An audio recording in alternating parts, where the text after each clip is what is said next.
1968வது ஹதீஸ்ல அதை தொடர்ந்து இந்த சம்பவத்தை பின்வருமாறு மாலிக் பின் சாசா ரலியல்லாஹு அன்ஹு அவர்கள் ரசூல் ஸல்லல்லாஹு அலைஹி வஸல்லம் சொன்னதாக விவரிக்கிறார்கள். ஃபன்தலக்து மஅ ஜிப்ரீல ஹத்தா அதைனா ஸமாஅ துன்யா கீல மன் ஹாதா கால ஜிப்ரீலு. நான் ஜிப்ரீலோடு பயணமானேன். ரசூல் ஸல்லல்லாஹு அலைஹி வஸல்லம் சொல்றாங்க, பைத்துல் முகத்தஸ்ல இந்த தொழுகையெல்லாம் முடித்த பிறகு ஜிப்ரீலோடு நான் பயணமாகிறேன். எது வரைக்கும் பயணமாகிறேன் என்றால் ஹத்தா அதைனா ஸமாஅ துன்யா, இந்த முதல் வானத்திற்கு. துன்யாவுடைய வானம்னா துன்யாவுக்கு தெரிகிற வானம், அதனால அதுக்கு பேரு இந்த முதல் வானத்துக்கு என்னது துன்யாவுடைய வானம்னு பேரு. இந்த துன்யாவுக்கு இந்த உலகத்திற்கு பக்கத்தில் இருக்கக்கூடிய வானத்திற்கு நாங்கள் வந்த பொழுது கீழ மன்ஹாதா, வானத்துக்குள்ள சும்மா திடீர்னு உள்ள நுழைஞ்சிட முடியாது.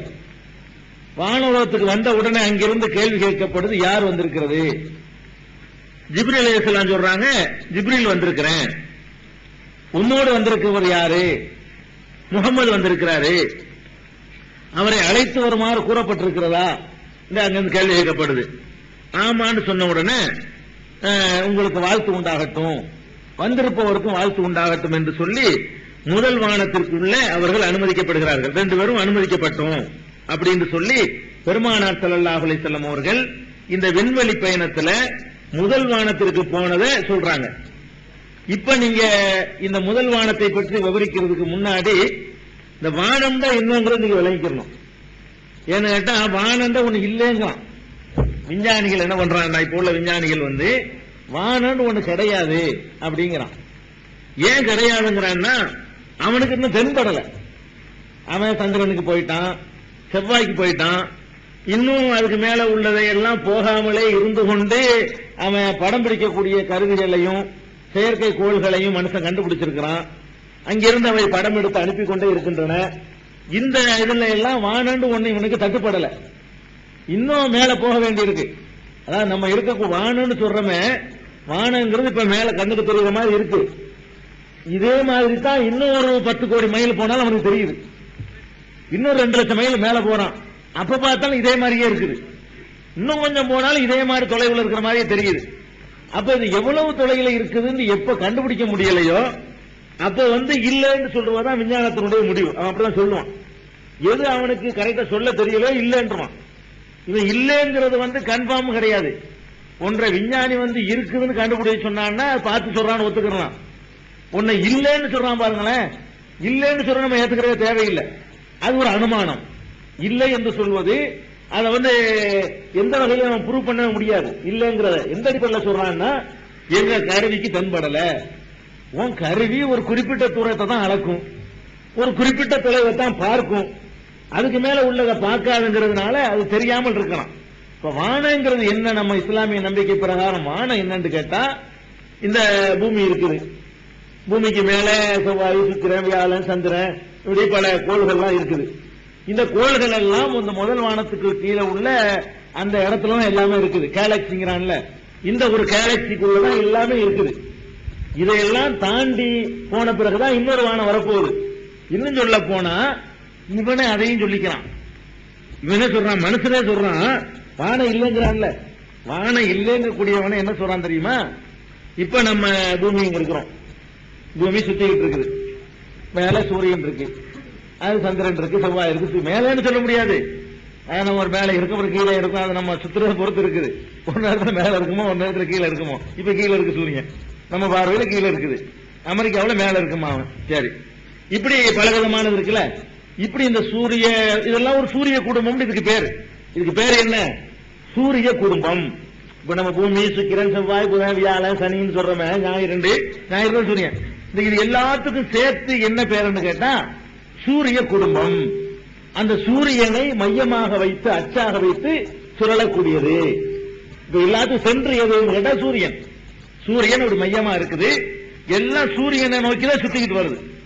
இந்த ஒரு சூரியனை நோக்கி சுத்தக்கூடியது பூரா ஒரு கேலக்சியில இருக்குன்னு சொல்றான். அதை சொல்லக்கூடிய இந்த விஞ்ஞானிகளை இன்னொரு பக்கம் என்ன சொல்றான் தெரியுமா? இது மாதிரியான கேலக்சி நிறைய இருக்குங்கிறான். அப்ப இவன் அதையெல்லாம் தாண்டிட்டு வானத்துக்கு போகணும். இவனை என்ன சொல்றான்னு கேட்டா, இந்த சூரிய குடும்பத்தை நம்ம பார்க்கிறோம். நம்ம இருக்கிற இந்த சூரிய குடும்பம் அல்லாம இன்னும் லட்சக்கணக்கான சூரியன்கள் இருக்குது. அந்தந்த சூரியனை சுத்தி வரக்கூடிய கோள்கள் எல்லாம் இது மாதிரி நிறைய இருக்குது. எப்படி இந்த சூரியனை சுத்தி எக்கச்சக்கமாக கோள்கள் இருக்கிறதோ, முதல்ல 9ன்னு சொன்னா நவக்கிரகம் தான். இப்ப அதையெல்லாம் தாண்டி வீனஸ், அது இது ஜூபிட்டர் என்னமோ சேர்த்துக்கிட்டாங்க, கண்டுபிடிச்சிட்டு இருக்கிறான். இதே மாதிரி இது மாதிரி இன்னொரு சூரியன் ஒவ்வொன்றுக்கு ஒரு கேலக்சி. அந்த கேலக்சிக்குள்ள அந்த சூரியனை சுத்தி எல்லாம் சுத்திக்கிட்டு இருக்குங்கிறான். அப்ப இன்னும் மனுஷன் இன்னும் எத்தனை சூரியன் இருக்குது, எத்தனை சூரிய குடும்பம் இருக்குங்கிறத ஒண்ணு கண்டுபிடிக்கவே இல்லை. இதையெல்லாம் தாண்டி போய் பார்த்தா வானம் இருக்கிறது தெரியும். அப்ப இவன் அடுத்த கேலக்சிக்குள்ள ஒண்ணு நுழையலை. இவன் அனுமானிச்சு வச்சிருக்கிறான் இன்னும் கேலக்சி நிறைய இருக்குன்னு. இவன் இந்த ஒரு கேலக்சிக்குள்ளேயே சந்திரனுக்கு போயிருக்கிறான். சந்திரன்கிறது என்ன தெரியுமா? அந்த பூகோள பாஷையில சொல்றதா இருந்தால் சந்திரன் என்பது நம்ம வீட்டுக்கு பக்கத்து வீட்டுல உள்ள மாதிரி வைங்களேன், அவ்வளவுதான் தூரம் சந்திரன்கிறது. பூமிக்கு சந்திரனுக்குள்ள தூரத்தை அந்த தூரத்தோட ஒப்பிட்டு நீங்கள் சொல்வதா இருந்தா அது எவ்வளவு தூரம்னா இந்த தொடர தூரம், கை நீட்டி பிடிக்கிற தூரம் தான் பூமிக்கு சந்திரனுக்கும். அவ்வளவு கிட்ட இருக்கு. நமக்கு லட்சக்கணக்கான மைல் சொல்லலாம்.